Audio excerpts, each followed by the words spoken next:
narratives carry with them all types of political interests. Talking about electability, in that one word is sort of sandwiched in that word are all of these biases, right, and all of these political interests, right? And we have one of the most crucial decisions to make.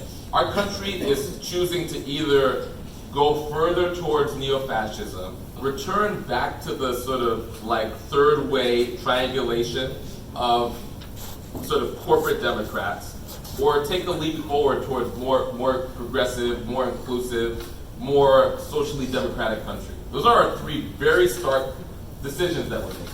The intervention I think we need to make is around this question of electability, or what it takes to actually beat an ascendant white Christian identity movement that Trump rode to the White House. My instincts, as well as the data, right? Because I would say that I haven't seen any data that suggests that, because there's like 15% of people who aren't either like Democrats or Republicans, they're often called centrists, right?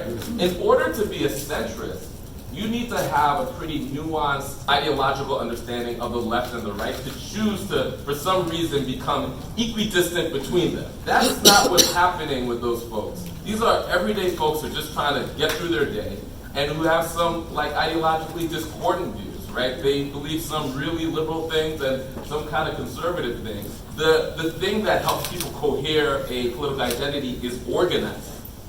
The way that you organize people is by presenting a dramatic, positive vision for their future and working hand in hand with them to build it.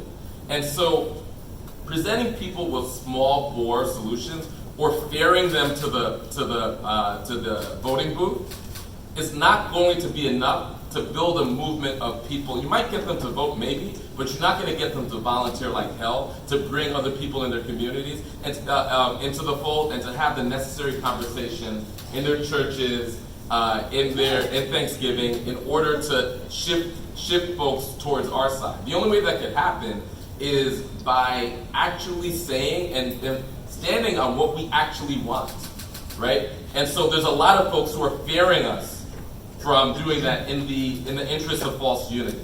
Whenever anybody talks about unity, it's actually surrender, right? Whenever I've had a conversation about unity, right, it's actually, right? And whenever anybody talks about ideology, they're always talking about like progressives, right? For some reason, the radical centrists don't have ideology, right? It's like you're being way too ideological because we're talking about our values. They're talking about their values, right? They're talking about their corporate values. And so to me, the intervention needs to be we need to demystify some of these terms and stop pretending that these are neutral terms. These are loaded terms. These are political terms that are designed to steer us towards a particular politic, right? And we need to resist that. And if we look at the data, and if we want to win, those 15%, that's like my cousin who is a manager at McDonald's and is in her late 20s and is a single mom.